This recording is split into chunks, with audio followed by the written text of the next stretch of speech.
Hello दोस्तों, मैं विकास दिवाकर स्वागत करता हूं आपका अपने यूट्यूब चैनल वीडी क्लासेस 7 में। दोस्तों, आज की क्लास में हम कक्षा 10th के त्रिकोणमिति के बारे में चर्चा करेंगे। त्रिकोणमिति का परिचय। त्रिकोणमिति में दो चैप्टर हैं 10th में, एक है त्रिकोणमिति का परिचय और एक है त्रिकोणमिति के अनुप्रयोग। हम अध्याय 8 की बात करेंगे, त्रिकोणमिति का परिचय। अध्याय 8 एक्सरसाइज 8.1 सॉल्व करेंगे। एक्सरसाइज 8.1 के क्वेश्चन नंबर पहला है। देखिए पहला क्या है, त्रिभुज एबीसी में जिसका कोण बी समकोण है, AB बराबर 24 सेंटीमीटर और BC बराबर 7 सेंटीमीटर है। निम्नलिखित का मान ज्ञात कीजिए। निम्नलिखित मतलब इन दोनों का मान ज्ञात करना है। तो हमें सबसे पहले समकोण त्रिभुज पता होना चाहिए। हमें समकोण त्रिभुज के बारे में पता होना चाहिए। समकोण त्रिभुज होता है जो 90 डिग्री का होता है। तो ये 90 डिग्री का यहाँ पर समकोण त्रिभुज है। तो उन्होंने बोला है कि त्रिभुज का नाम जो रखना है ना, वो ABC रखना है। अब इसमें एक चीज और बताइए, क्या कि जो B है ना वो समकोण है। मतलब उन्होंने बोला है B समकोण है, तो इसका मतलब जहाँ 90 डिग्री बनता है ना वहाँ पर हमें B मानना है। तो इसको हमने A मान लिया, इसको C मान लिया।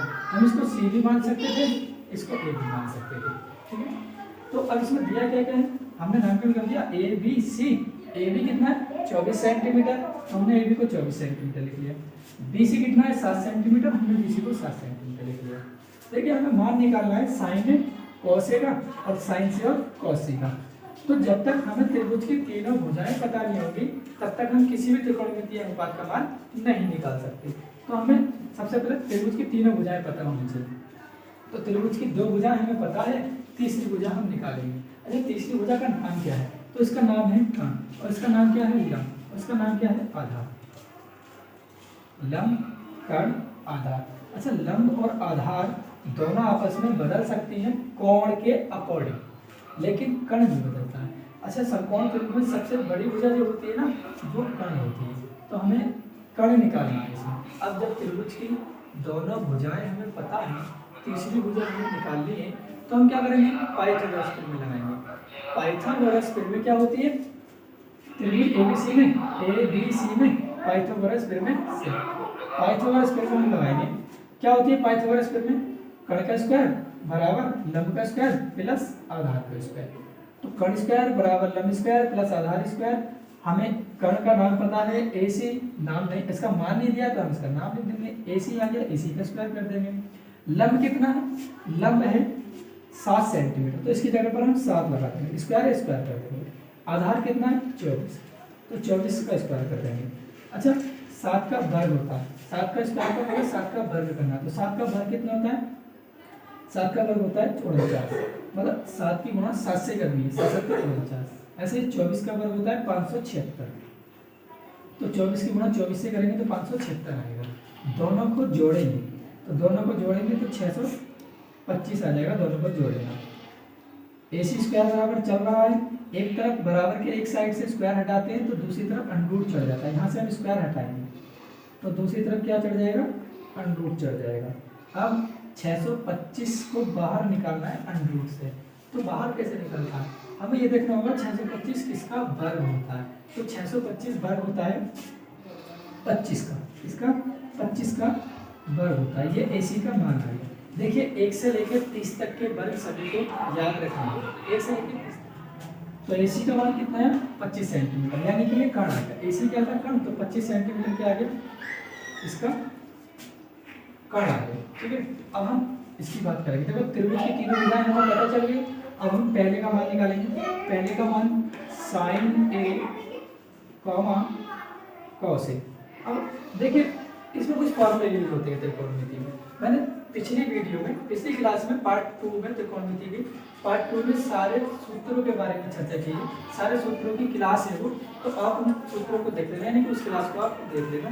अगर वो आप नहीं देखे तो उसको आपको जरूर देखना है। त्रिकोणमिति की हाई स्कूल की त्रिकोणमिति में यानी कि 10th में जितने भी फॉर्मूले यूज होंगे मैं सारे फॉर्मूले उस वीडियो में बता चुका हूँ, आप उसको जरूर देखना पार्ट 2 में।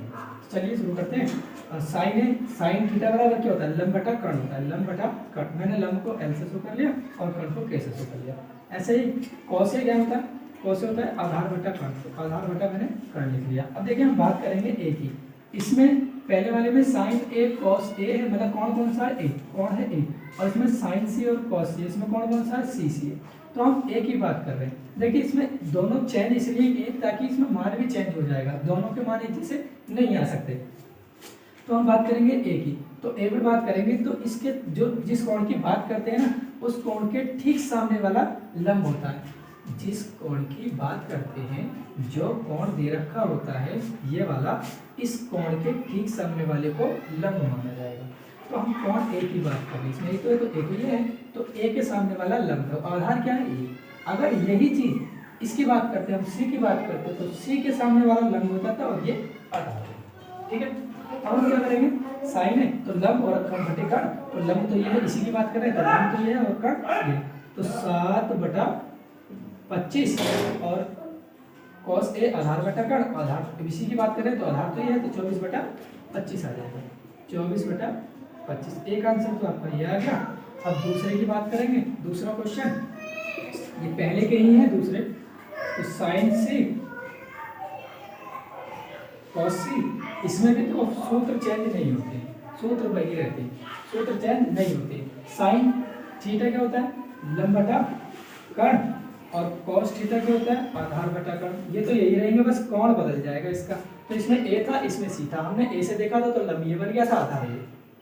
अब हम सी की बात करेंगे, तो सी तो ये है, तो सी के सामने वाला लंब, मतलब इसके कोण के सामने वाला लंब ये हो जाएगा और आधार ये हो जाएगा। तो लंब हो गया ये और आधार हो गया ये, लंब इसके सामने वाला लंब हो गया ये और आधार हो गया ये। तो कर्ण तो चेंज होता नहीं है, कर्ण तो वही रहेगा। तो हम लंब नाम लिखेंगे, लंब कितना है इसमें, लंब है हमारा 24